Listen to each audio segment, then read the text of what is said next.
उंगली उठा देना। आप लोग कैसे हैं?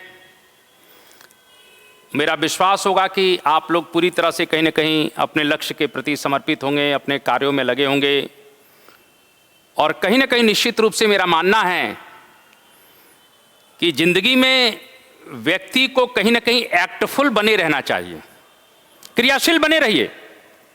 आज मेरे मन में यह विचार आया कि मैं कुछ ऐसे व्यक्तित्व को लेकर आप लोगों के सामने आऊं, कुछ ऐसी पर्सनैलिटी को आप लोगों के सामने लेकर आऊं जिन्होंने दुनिया में अपनी कमजोरी को ही अपनी ताकत बना दिया। यदि शायद उनके जीवन में वो घटनाएं नहीं हुई होती, वो इंसिडेंट्स नहीं हुए होते, तो शायद वो दुनिया के किसी अंधेरे में, किसी गुमनामी की जिंदगी में कहीं ना कहीं खो गए होते। लेकिन कहीं ना कहीं जो उनके जीवन की घटनाएं घटित हुई, जो इंसिडेंट्स उनके जीवन में आया, जो तूफान उनके जीवन में आया, जो भूचाल उनके जीवन में आया, उस घटना ने उनके जीवन को पूरी तरह से बदल दिया और वो दुनिया में हीरो बन गए। चले हैं जिस पथ पर उसका कोई अंजाम तो होगा, चले हैं जिस पथ पर उसका कोई अंजाम तो होगा, जो हौसला दे सके ऐसा कोई जाम तो होगा, जो दिल में ठान ली है कामयाबी को अपना बनाने की, उसका भी कोई ना कोई इंतजाम तो होगा। निश्चित रूप से मैं कह सकता हूं कि कहीं ना कहीं आज मैं जिन लोगों को लेकर आपके सामने आ रहा हूं, क्योंकि बहुत से लोग ये कहते हैं कि सर मेरे जीवन में ये प्रॉब्लम आ गई इसलिए मैं ऐसा काम नहीं कर पाया, मेरे जीवन में ये समस्या आ गई इसलिए मैं ऐसा काम नहीं कर पाया। और मैं कहता हूं कि आज मैं जिन लोगों को लेकर आया हूं, उनकी समस्याओं के सामने और उनकी समस्याओं को देखते हुए उन्होंने जो लक्ष्य निर्धारण किया और उसको अचीव किया, उसको देखने के पश्चात हम कह सकते हैं कि हमारे लिए समस्या कोई बहुत बड़ी चीज नहीं है। आप बोर्ड पर कहीं ना कहीं निश्चित रूप से एक नाम सुन रहे हैं, कैरोली टैकाक्स। और कैरोली टैकाक्स की बात मैं अगर करूं, क्योंकि आज का जो कहीं ना कहीं मेरे मोटिवेशनल वीडियो का जो स्लोगन है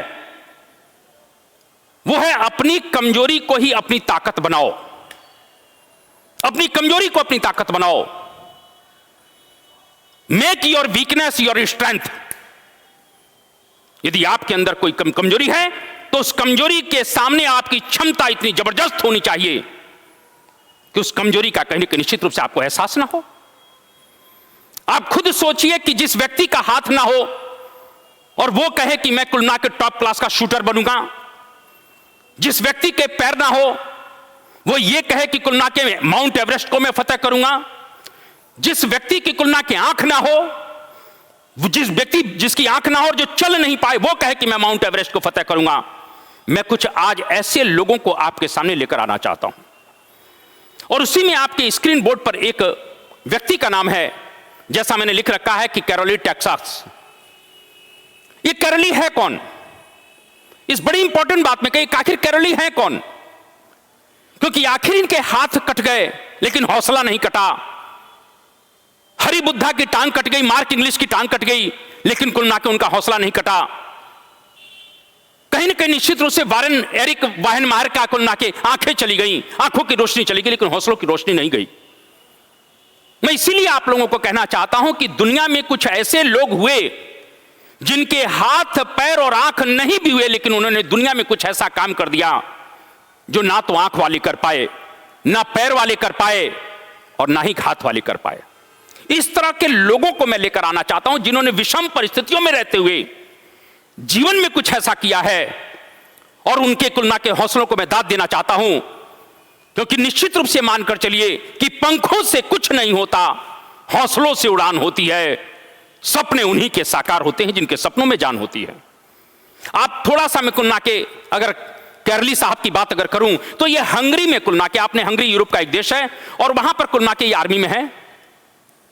और इस व्यक्ति को कहीं ना कहीं पिस्टल शूटिंग का बहुत बड़ा शौक था, और पिस्टल शूटिंग में कुलना के महारत हासिल थी। इसको कुलना के बढ़िया जो है कुलना के कह सकते पैशन है, और पिस्टल शूटिंग की ट्रेनिंग करता रहता। उसके बाद इसका पैशन, इसके अंदर नशा हो गया, जुनून हो गया, और अंततः 1938 का जो वहां का नेशनल गेम्स हुआ हंगरी का, उस नेशनल गेम्स में इसने गोल्ड पाया। पूरे नेशनल गेम जीत गया कुलना के। हंगरी के लोगों का विश्वास हो गया कि निश्चित रूप से 1940 में जो कुलना के ओलंपिक होने जा रहा है उसमें हमारा कुलना के कहने की कैरोली जो है वो एक गोल्ड अवश्य लेकर आएगा। ऐसा हंगरी के हर यूथ को, हर स्पोर्ट्समैन को लगने लगा कि हमारे यहाँ एक निश्चित रूप से पिस्टल शूटिंग का तो ओलंपिक है। 1940 में के ओलंपिक में एक पिस्टल शूटिंग में तो गोल्ड आना है, क्योंकि 1938 में जिस प्रकार से नेशनल गेम में इसने कुल मिला के कहीं सफलता प्राप्त की, इसके हौसले बढ़ चुके हैं और इसको लगा कि मैं किसी भी कीमत पर दुनिया में नाम करूंगा। लेकिन भाई साहब, आप कैरली साहब के आगे की लाइफ को आप सुनेंगे तो दंग रह जाएंगे। इसी समय कुल मिला के कहीं ना कहीं आर्मी में थे, मैंने बताया, और अंततः एक ट्रेनिंग कैंप के दौरान अंततः इनके हाथ में हैंड ग्रेनेड फट जाता है, और जिस राइट हैंड से ये पिस्टल शूटिंग किया करते थे, वो हाथ उस हैंड ग्रेनेड के फटने के कारण हाथ चला गया, हाथ कट गया, और हाथ कट गया तो कहीं ना कहीं निश्चित रूप से सब सपने भी चूर हो गए, सब सपने चूर हो गए, क्योंकि जिस हाथ से पिस्टल शूटिंग हो रही थी वही हाथ तो कुल मिला के कैरली का नहीं है। लेकिन कैरली ने कुल मिला के तत्काल अपना ट्रीटमेंट कराया, हौसला नहीं हारा। उसने ये नहीं सोचा कि मेरा यार हाथ चला गया तो अब मैं तो कुल मिला के क्या कर पाऊंगा। और कुल मिला के अगर कैरली उस समय, थोड़ा सा मैं कहना चाहता हूं, अगर कैरली कुल मिला के डिप्रेशन में चला गया होता, निराशा में चला गया होता, उदास हो गया होता, वो मन से कुल मिला के कहीं ना कहीं निश्चित रूप से अपने आप को धाराशाही कर लेता, तो कहीं ना कहीं गुमनामी की जिंदगी में चला गया होता, और आज जो है दुनिया का एक मोटिवेशनल हीरो नहीं बना होता, आज दुनिया के लोगों के प्रेरणा का स्रोत नहीं बना होता।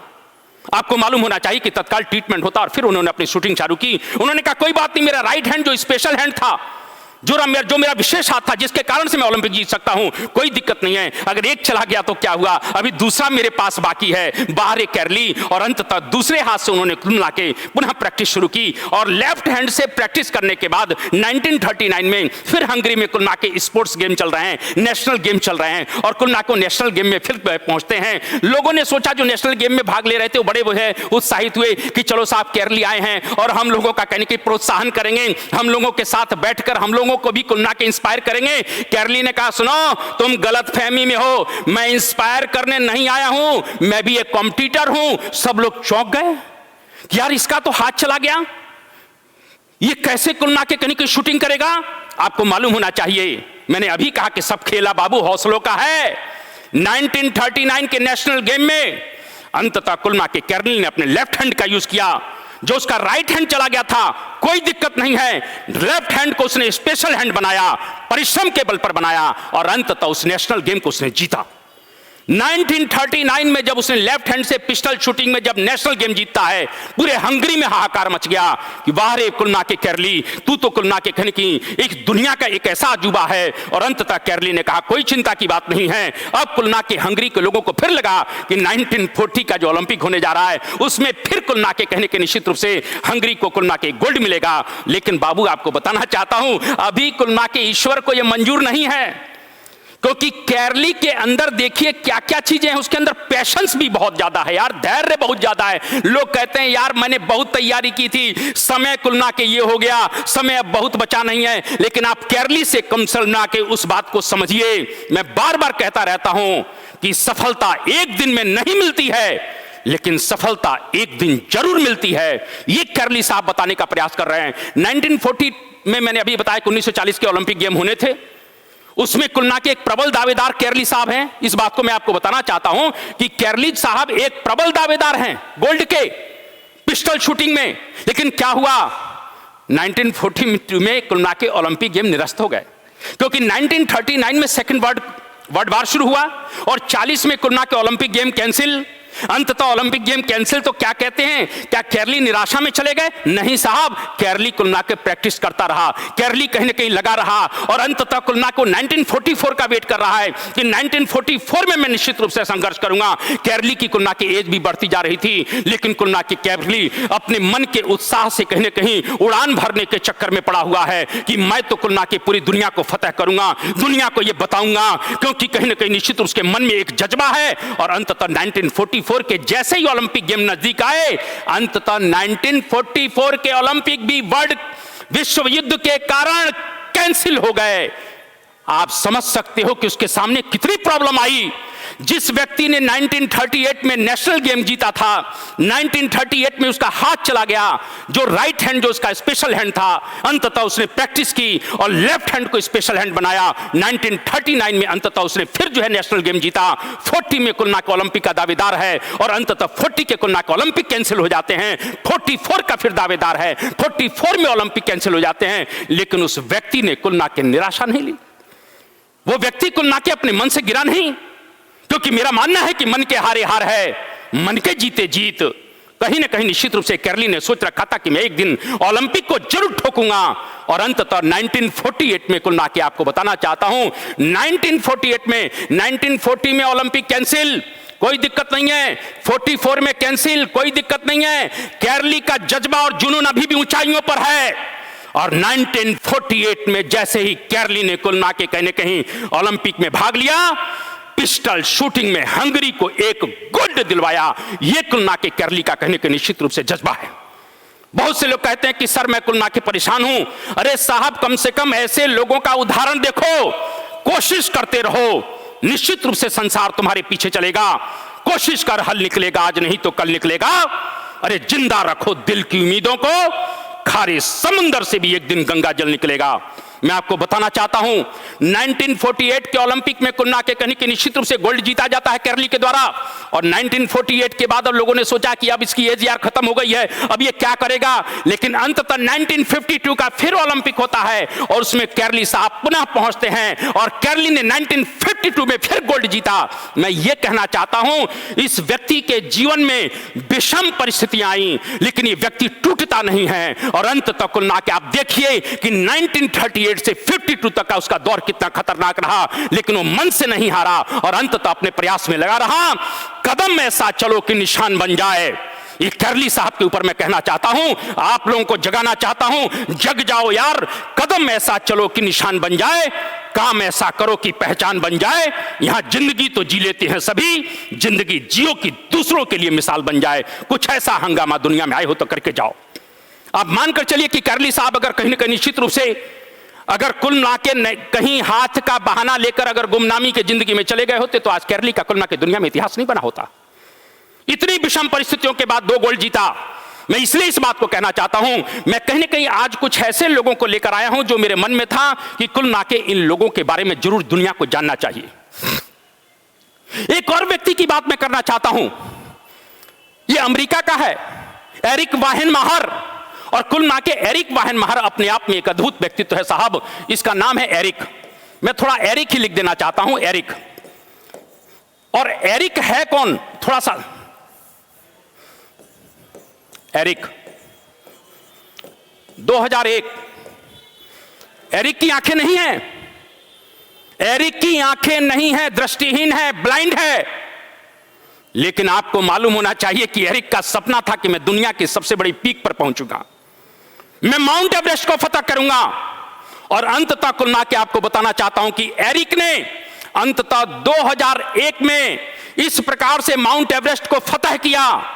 मैं इसलिए इस बात को कहना चाहता हूं कि बहुत से लोग कहते हैं कि मेरी कुल मिलाकर यह प्रॉब्लम है। मैंने पिछले मोटिवेशनल वीडियो में आप लोगों को बताया था कि कुल मिलाकर प्रांजल पाटिल जी को मैं धन्यवाद देता हूं, मैं उनको नमन करता हूं कि उनकी आंखें नहीं थी, लेकिन यूपीएससी 2016 की क्रैक कर रही हैं और कुल मिलाकर पहले अटेम्प्ट में उन्होंने क्रैक करके इस समय केरल में एसडीएम के पद पर हैं। इसी प्रकार से मैं कुल मिलाकर एरिक को लेकर आया हूं, इनकी भी आंखें नहीं है यार। आप खुद सोचिए कि जिनकी आंखें नहीं होती हैं उनको चलना मुश्किल हो जाता है, उनको कहीं जाने नहीं दिया जाता है। लेकिन क्या ड्रीम है यार, क्या सपना है कि कहीं ना कहीं मैं दुनिया को फतह करूंगा। और अंततः कुल मिलाकर निश्चित रूप से मैं कह सकता हूं कि एरिक वाहेनमायर ने अंततः कुल मिलाकर अपने हौसलों को कुल मिलाकर काबिज कर दिया। अपनी आंख की अंधेरे को या आंख के अंधता को उसने अपनी सफलता में कुल मिलाकर आड़े नहीं आने दिया। मैंने अभी कहा था कि अपनी कमजोरी को अपनी ताकत बनाओ। अगर इस व्यक्ति की आंखें होती तो शायद ये माउंट एवरेस्ट फतह नहीं कर पाते, लेकिन आंखें होने ना होने के कारण अंततः इनके मन में एक जज्बा आया और उस जज्बे का नाम था, क्या नाम था, अपनी कमजोरी को अपनी ताकत बनाओ। मैं के कुल मिला के आप देखिए कितनी बड़ी बात है। कहीं ना कहीं निश्चित रूप से इस व्यक्ति ने अपने मन में एक उत्साह है कि मुझे दुनिया में कुछ ऐसा काम करना है। Make your weakness your strength, ये कहीं ना कहीं इस व्यक्ति ने सोचा और अंततः माउंट एवरेस्ट को 2001 में फतह कर दिया। इस प्रकार से मैं कुलना के एरिक साहब के बारे में मैंने अभी आपको कहा कि कहीं ना कहीं कुछ लोग ऐसे दुनिया में आए, हम लोग हैं ऐसे दीवाने। ये कौन लोग हैं भैया? ये कौन लोग हैं? एक कुलना के अरुणिमा सिन्हा की बात करें, एरिक वाहेन माहर की बात करें, हरि बुद्धा की बात करें, ये कौन लोग हैं? मैंने अभी कैरली की बात की, कैरली की बात करें, ये कौन लोग हैं? मार्क इंग्लिश की बात करें, ये आखिर हैं कौन लोग? थोड़ा सा यार इस बात को ध्यान रखो। मैं कुलना के कहने की मार्क इंग्लिश की बात करूं, ये मार्क इंग्लिश की बात करता हूं, एरिक वाहेन माहर की बात करता हूं, कैरली की बात करता हूं, ये कौन लोग हैं? हम लोग हैं ऐसे दीवाने दुनिया को बदल कर मानेंगे। ये वो लोग हैं, हम लोग हैं ऐसे दीवाने दुनिया को बदल कर मानेंगे। मंजिल की धुन में आए हैं, मंजिल को पाकर मानेंगे। इस प्रकार की लगन और इस प्रकार का कहीं कहीं जुनून, इस प्रकार का नशा, इस प्रकार का पैशन जब इनके जीवन में आया तो उन्होंने बड़ी से बड़ी मंजिलों को भी पार कर लिया। आप थोड़ा सा इस बात को देखिए मार्क इंग्लिश साहब को। अब ये मार्क इंग्लिश कहीं ना कहीं निश्चित रूप से एक बड़ा इंपॉर्टेंट, कहीं ना कहीं मैं बड़ा प्रभावित हुआ इस व्यक्ति से। मार्क इंग्लिश INGLIS, और ये मार्क इंग्लिश को ना के आप देखिए कि इस बेचारे के दोनों पैर नहीं है, इसके दोनों पैर नहीं है। सपना क्या है? माउंट एवरेस्ट को फतह करना। मार्क इंग्लिश का सपना है, ड्रीम है कि मुझे माउंट एवरेस्ट को फतह करना है। और आपको मालूम होना चाहिए कि इस मार्क इंग्लिश ने कुल ना के जब इनके दोनों पैर पहले थे, माउंट एवरेस्ट को फतह करने के चक्कर में इनका एक पैर चला गया, ऑपरेशन हुआ, ठीक हुए, अंततः दूसरे पे एक पैर से उन्होंने फिर फतह करने का प्रयास किया, फिर इनका एक पैर चला गया, लेकिन उसके बाद भी इनका जुनून और नशा नहीं गया। और दोनों पैर जाने के बाद अंततः कुल ना के इनके पैर तो कट गए, लेकिन हौसले उतने ही ऊंचे बनते गए, इनका हौसला बढ़ता गया। और उसके बाद मार्क इंग्लिश ने 2006 में अंततः माउंट एवरेस्ट को फतह कर लिया। आप बताइए, जिसके पैर नहीं होते हैं वो व्यक्ति चलने में कितना असमर्थ होगा, और इन लोगों ने कहीं ना कहीं माउंट एवरेस्ट को फतह किया। मैं बार बार कहता रहता हूं, कहीं ना कहीं निश्चित रूप से अपनी कमजोरी को अपनी ताकत बनाओ, अपनी कमजोरी को अपनी ताकत बनाओ। Make your weakness your strength. कहीं ना कहीं निश्चित रूप से अगर आपके पास कमजोरी है तो बहाना नहीं चलेगा, क्योंकि दुनिया में कुल ना के आपके कमजोरी के बारे में नहीं पूछा जाएगा, दुनिया आपके सफलता को नमन करेगी। इसलिए इस बात को ध्यान रखो कि कहीं ना कहीं निश्चित रूप से हम जिस रास्ते पर चलेंगे उस रास्ते पर चलकर कहीं ना कहीं मंजिल तो अवश्य पहुंचेंगे। इस बात को मेरा विश्वास है। कहीं ना कहीं निश्चित रूप से आप लोग लगे रहिए, धीरे धीरे लगे ही रहिए, लेकिन एक ना एक दिन मंजिल पर आप अवश्य पहुंच जाएंगे। जिंदगी में कभी उदास नहीं होते यार। ये बताओ, ये लोग अगर कहीं उदास हो गए होते तो क्या कुलना के गुमनामों में खो नहीं गए होते? मार्क इंग्लिश जिसके दोनों पैर नहीं है यार, ये थोड़ा सा मैं अगर आगे एक व्यक्ति को और लेकर आऊं, ये बुधो भगत, इसके तो घुटनों से भी पैर नहीं है। 2010 में अफगानिस्तान में कुलना के ये ब्रिटिश आर्मी का मेंबर रहा है, और वहां पर बॉम्ब विस्फोट हो जाता है, दोनों पैर चले जाते हैं, और कहीं ना कहीं बुधो हरि बुद्धा मागर, ये हरि बुद्धा मागर को क्या हुआ? अंततः कुल ना के अफगानिस्तान की आर्मी में शामिल था। 2010 में इसके दोनों पैर चले गए, बॉम्ब विस्फोट हो गया अफगानिस्तान में। क्या सोचा? मार्क इंग्लिश को इसने पढ़ा, इसी को जिसके बारे में मैंने अभी कहा कि इसने मार्क इंग्लिश के बारे में पढ़ा था कि उसके भी दोनों पैर नहीं थे, और अंततः उसने माउंट एवरेस्ट फतह किया था। तब हरि बुद्धा मागर को लगा कि मैं भी एक ना एक दिन माउंट एवरेस्ट फतह करूंगा, और इस प्रकार से हरि बुद्धा ट्रेनिंग लेते रहे। अंततः कुलना के नेपाल की जो सबसे सर्वोच्च श्रेणी है मेरी ब्लॉक, उसको जीता, कहीं ना कहीं निश्चित रूप से किलिमंजारो को जीता। इस तरीके से हरि बुद्धा ने बहुत से पर्वत शिखरों को जीतने के पश्चात 2017 में जब वो कुलना के कहने की माउंट एवरेस्ट की फतह के लिए जा रहे थे, तो नेपाल सरकार ने उस समय कुछ किन्हीं कारणों से बैन कर दिया कि नहीं, अब दिव्यांग लोग जो है माउंट एवरेस्ट पर नहीं फतह करेंगे। लेकिन हरि बुद्धा संघर्ष करते रहे, और अंततः कुलना की मेरा मानना है कि इस प्रकार के जुनून और नशे के कारण वो अपनी मंजिल तक पहुंच गए। इस प्रकार से हरि बुद्धा की कुलना के दोनों टांगे कुलना के ना होने के बाद भी अंततः कुलना के वो उदास नहीं बैठे, वो कहीं ना कहीं निश्चित रूप से गुमनामी के अंधेरे में नहीं खोए, उन्होंने इतिहास बना दिया। और मैंने अभी कहा कि जीवन में कभी उदास नहीं होते, असफलता से कभी निराश नहीं होते।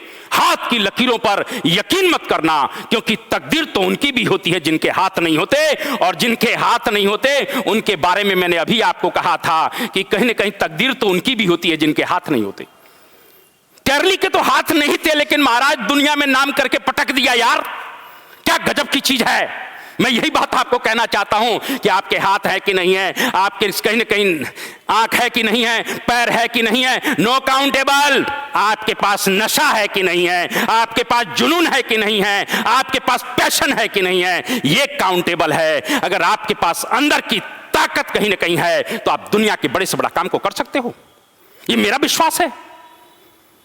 तुलसीदास कहीं ना कहीं निश्चित रूप से मानस में भी इस बात को लिख जाते हैं, और तुलसीदास ने लिखा है कि सकल पदार्थ है जग माही, कर्महीन नर पावत नाही। सकल पदार्थ है जग माही, कर्महीन नर पावत नाही। कहीं ना कहीं निश्चित रूप से कर्महीनों के लिए धरती नहीं बनी है बाबू, कर्मयोगियों के लिए बनी है कि वीर भोग्या वसुंधरा। अंततः कुल मिला के मैंने भी कहा कि इस प्रकार के लोग कहीं ना कहीं धरती पर आए जिन्होंने दुनिया में नाम करके फेंक दिया साहब। और मैं थोड़ा सा और एक व्यक्ति के पास आना चाहता हूं जो बड़ी इंपॉर्टेंट है, आपके भारत की है, अरुणिमा सिन्हा। अरुणिमा सिन्हा साहब को खुलासा कुलना के क्या गजब का जज्बा इन लोगों के अंदर है यार। इन लोगों के दर्शन होने के बाद ही लगता है कि साला जीवन धन्य हो गया। क्या जज्बा है, क्या पैशन है। आप खुद देखिए कि 2011 में जब ये लखनऊ से दिल्ली जा रही थी, अंततः ट्रेन में कुछ गुंडों ने उनके साथ गलत व्यवहार करने का प्रयास किया, इन्होंने अपोज किया और अंततः इनको उठा के कुलना के कहीं कहीं ट्रेन चलती ट्रेन से फेंक दिया गया, ट्रैक पर गिर गई और ट्रैक पर गिरने के पश्चात अंततः उधर से आने वाली दूसरी ट्रेन से इनका पैर कट गया, एक पैर इनका कट गया।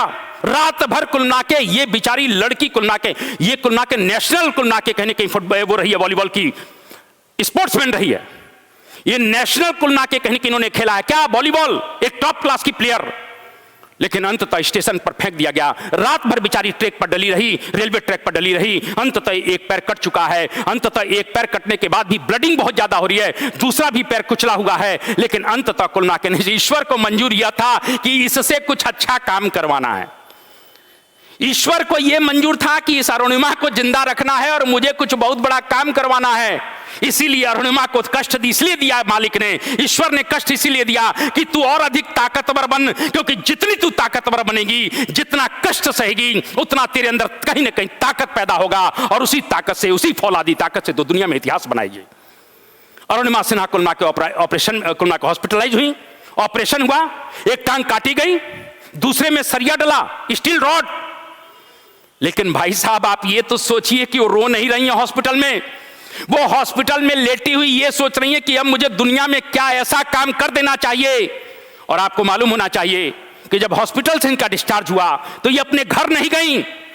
हिंदुस्तान की पहली माउंट एवरेस्ट फतह करने वाली महिला बछेंद्री पाल के घर पहुंचती हैं। इन्हीं कहीं ना कहीं इनको अपने घर जाके रेस्ट करना चाहिए, लेकिन ये बछेंद्री पाल के पास गई और बछेंद्री पाल से इन्होंने गाइड किया और बछेंद्री पाल को विश्वास हो गया कि जिस लड़की के अंदर इतना नशा हो कि जो हॉस्पिटल से घर रेस्ट करने के लिए जाना चाहिए, वो आज कहीं ना कहीं माउंट एवरेस्ट के फतह करने की बात आ रही है। मैं कह सकता हूं बछेंद्री पाल का विश्वास कहीं कुछ दिन जागृत हुआ और उन्होंने इनको आशीर्वाद दिया कि तुम जाओ, निश्चित रूप से माउंट एवरेस्ट फतह करोगी। और अंततः अरुणिमा सिन्हा जी ने कहीं निश्चित रूप से मैं कह सकता हूं अपने जुनून के बल पर, अपने नशे के बल पर, अपने परिश्रम के बल पर, हार्ड वर्क के बल पर अंततः कुल मिला के माउंट एवरेस्ट को फतह कर डाला।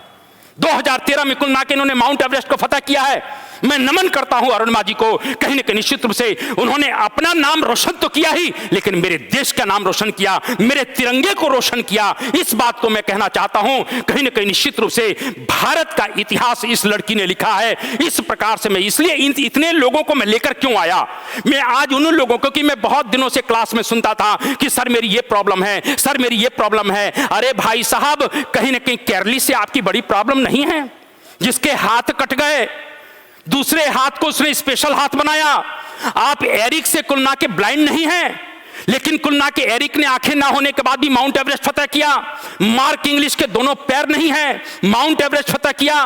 कहीं ना कहीं हरि बुद्धा के पैर नहीं हैं, बड़े बड़े दुनिया भर के पर्वतों की पीक पर पहुंचा।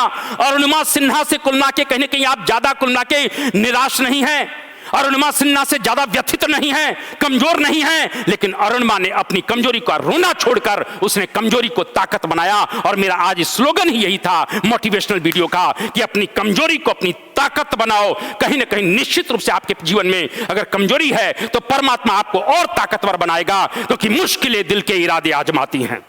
शायद इन लोगों के पैर अगर या हाथ या कोई प्रॉब्लम नहीं क्रिएट हुई होती तो आज इनका इतिहास नहीं बना होता, क्योंकि हिंदुस्तान में बहुत से लोग वॉलीबॉल खेल रहे हैं, किनका इतिहास पढ़ाया जा रहा है, लेकिन कुल मिला के आप देखिए इनको वो कष्ट इसीलिए दिया गया क्योंकि तुम दुनिया में इतिहास बनाओ। और इसीलिए मैं कहना चाहता हूं, मुश्किलें दिल के इरादे आजमाती हैं, स्वप्न के पर्दे निगाहों से हटाती हैं, हौसला मत हार गिर कर ओ मुसाफिर, ठोकरें इंसान को चलना सिखाती हैं।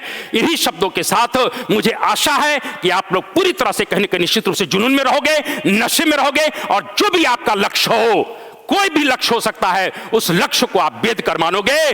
क्योंकि कहीं ना कहीं निश्चित रूप से अर्जुन को अर्जुन इसलिए कहा जाता है क्योंकि उससे सिर्फ और सिर्फ आंख दिखी थी। इसी प्रकार से आपको आपका सिर्फ लक्ष्य दिखना चाहिए। इन्हीं शब्दों के साथ मैं अपनी बात को रोकूंगा और मुझे विश्वास है कि आप लोग आज के बाद कहीं ना कहीं अपनी पूरी एनर्जी के साथ, पूरी शक्ति के साथ अपने लक्ष्य के प्रति समर्पित रहोगे। यह मेरा विश्वास है, क्योंकि मैंने अभी कहा कि कहीं ना कहीं सत्य को कहने के लिए शपथ की जरूरत नहीं पड़ती।